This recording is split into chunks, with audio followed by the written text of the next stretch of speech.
Rules of the Game, 1887 through 1889.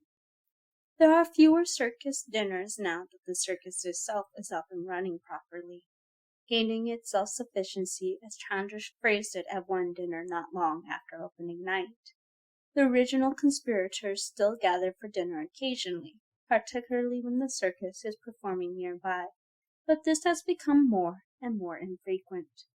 Mr. A.H. does not appear despite his standing invitation, and as these meetings were the only opportunity Marco was given to see his instructor, the continued absence frustrates him.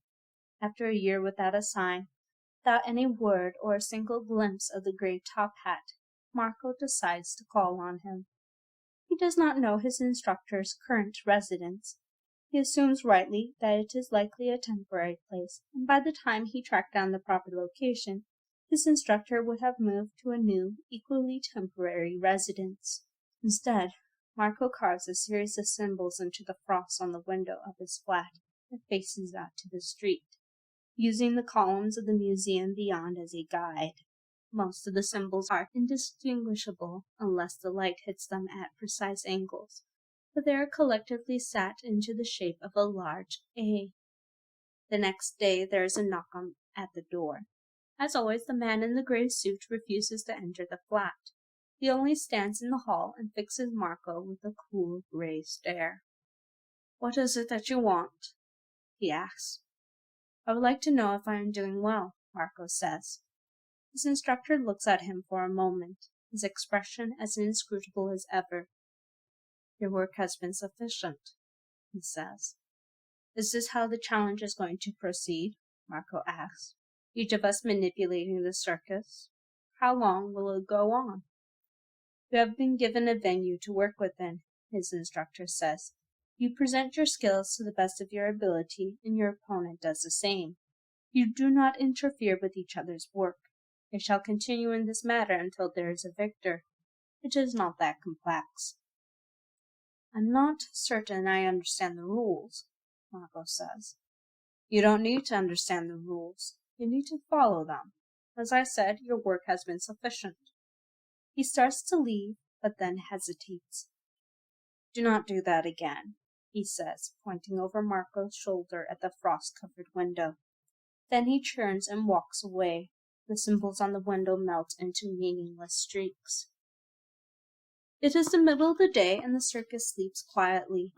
But Celia Bowen stands in front of the carousel, watching as black and white and silver creatures file past, suspended on coordinating ribbons, riderless. "I don't like this thing," a voice behind her says. Hector Bowen is no more than an apparition in the dimly lit tent. His dark suit vanishes into the shadows. The shifting light catches and releases the brightness of his shirt, the gray of his hair, illuminating the disapproving glare on his face as he watches the carousel over his daughter's shoulder. "Why ever not?" Celia responds without turning. "It's extremely popular. It was a great deal of work. That should count for something, Papa." His derisive scoff is only an echo of what it once was, and Celia is relieved that he cannot see her smile at the softness of the sound. "You would not be so reckless were I not—" His voice trails off with a wave of a transparent hand next to her arm. "Don't be cross with me about that," Celia says. "You did it to yourself. It's not my fault you cannot undo it, and I am hardly being reckless." "How much did you tell this architect of yours?" her father asked. "I told him as much as I thought he needed to know," Celia said as he drifts past her, moving to inspect the carousel. "He's fond of pushing boundaries, and I offered to help him push them further." "Is Mr. Barris my opponent? That'd be quite devious of him, building me a carousel to avoid suspicion." "He is not your opponent," Hector says with a dismissive gesture, the lace cuff of his shirt fluttering like a moth, "though such a thing could very well be considered cheating. How is utilizing an engineer to execute an idea not working within the venue, Papa?" "I discussed it with him. He handled the design and construction, and I embellished it." "Would you like to ride it?" It goes quite a bit farther than around and around. Obviously, Hector says, looking down at the darkened tunnel that the line of creatures disappears into. I still don't like it. Celia sighs, walking to the edge of the carousel to pet the head of an oversized raven as it passes by. There are already countless elements in the circus that are collaborative, she says. Why can I not use that to my advantage? You keep insisting that I have to do more than just my performances, but I need to create opportunities in order to manage that. Mr. Barnes is quite helpful in that capacity. Working with others will only drag you down. These people are not your friends. They are inconsequential, and one of them is your opponent. Don't forget that. You know who it is, don't you? Celia asks. I have my suspicions, but you won't tell me what those are. The identity of your opponent does not matter. It matters to me. Hector frowns, watching as she absently toys with the ring on her right hand. It shouldn't, he says. But my opponent knows who I am, yes? Indeed, unless your opponent happens to be profoundly stupid, and it is unlike Alexander to choose a profoundly stupid student. But it doesn't matter. It is better for you to do your own work without influence from your opponent, and without any of this collaborating, as you call it. He waves an arm at the carousel, and the ribbons shudder, as though the softest of breezes have wandered into the tent. How is it better? Celia asks. How is anything better than anything else here? How is one tent comparable to another? How can any of this possibly be judged? That is not your concern. How can I excel at a game when you refuse to tell me the rules? The suspended creatures turn their heads in the direction of the ghosts in their midst. Griffins and foxes and wyverns stare at him with glossy black eyes. Stop that! Hector snaps at his daughter. The creatures return to their forward-facing gazes, but one of the wolves growls as it settles back into its frozen state. You are not taking this as seriously as you should. It's a circus, Celia says. It's difficult to take it seriously. The circus is only a venue. Then this is not a game or a challenge. It's an exhibition. It's more than that. How? Celia demands, but her father only shakes his head. I have told you all the rules you need to know. You push the bounds of what your skills can do, using this circus as a showplace. You prove yourself better and stronger. You do everything you can to outshine your opponent. And when do you determine which of us is shinier? I do not determine anything, Hector says. Stop asking questions. Do more, and stop collaborating. Before she can respond, he vanishes, leaving her standing alone in the sparkling light from the carousel. At first, the letters Marco receives from Isobel arrive frequently, but as the circus travels to far-flung cities and countries, weeks and sometimes months stretch wordlessly between each missive. When a new letter finally arrives, he does not even take off his coat before ripping open the envelope. He skims the opening pages that are filled with polite inquiries into his own days in London, remarks about how she misses the city, and misses him. The goings-on of the circus are dutifully reported, but with such matter-of-fact precision that he cannot picture it in the richness of detail that he desires. She glazes over things she considers mundane, the traveling and the train, though Marco asserts that they cannot be moving solely by train.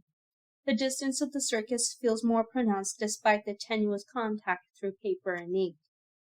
And there is so little about her. Isobel does not even inscribe her name upon the pages, referring to her in passing only as the illusionist, a precaution he advised himself and now regrets. He wants to know everything about her, how she spends her time when not performing, how she interacts with her audiences, how she takes her tea. He cannot bring himself to ask Isobel these things. When he writes her in return, he requests that she continue to write as often as possible. He emphasizes how much her letters mean to him. He takes the pages inscribed with her handwriting, descriptions of striped tents and star-speckled skies, and folds them into birds, letting them fly around the empty flat. It is so rare to have a new tent appear that Celia considers canceling her performances entirely in order to spend the evening investigating it. Instead, she waits, executing her standard number of shows, finishing the last a few hours before dawn. Only then does she navigate her way through nearly empty pathways to find the latest addition to the circus. The sign proclaims something called the Ice Garden, and Celia smiles at the addendum below, which contains an apology for any thermal inconvenience. Despite the name, she is not prepared for what awaits her inside the tent. It is exactly what the sign described, but it is so much more than that. There are no stripes visible on the walls. Everything is sparkling and white. She cannot tell how far it stretches, the size of the tent obscured by cascading willows and twisting vines. The air itself is magical, crisp and sweet in her lungs as she breathes, sending a shiver down to her toes that is caused by more than the forewarned drop in temperature. There are no patrons in the tent as she explores, circling alone around trellises covered in pale roses and a softly bubbling, elaborately carved fountain. And everything, save for occasional lengths of white silk ribbon strung like garlands, is made of ice. Curious, Celia picks a frosted peony from its branch, the stem breaking easily. But the layered petals shatter, falling from her fingers to the ground, disappearing in the blades of ivory grass below. When she looks back at the branch, an identical bloom has already appeared. Celia cannot imagine how much power and skill it would take not only to construct such a thing, but to maintain it as well. And she longs to know how her opponent came up with the idea, aware that each perfectly structured topiary, every detail down to the stones that line the paths like pearls, must have been planned. It would be so taxing to manage something similar. She feels fatigued even considering it. She almost wishes her father was there, as she is beginning to understand why he had always been so adamant about building up her strength and control, though she is not entirely certain she wants to thank him for it. And she likes having the space to herself, the stillness and the calm sweetened with the subdued scent of frozen flowers. Celia remains in the ice garden long after the sun rises outside, and the gates have been closed for the day. The circus arrives near London for the first visit in some time, and the afternoon before it opens there is a knock on the door of Margot's flat. He opens the door only part way, holding it in place when he finds Isabel in the hallway. "You changed your locks," she says. "Why did you not tell me you were coming?" Margot asks. "I thought you might like the surprise," Isabel says. Margot refuses to let her enter the flat, but he leaves her waiting in the hall for only moments before returning, bowler hat in hand. The afternoon is crisp but bright, and he takes her to tea. "What is that?" Margot asks, glancing down at Isabel's wrist as they walk. "Nothing," she says, pulling the cuff of her sleeve down to obscure his view of the bracelet, a carefully woven braid of her hair entwined with his. He does not inquire further. Though Isabel never takes the bracelet off, it is gone when she returns to the circus that evening, vanished from her skin as though it had never been there.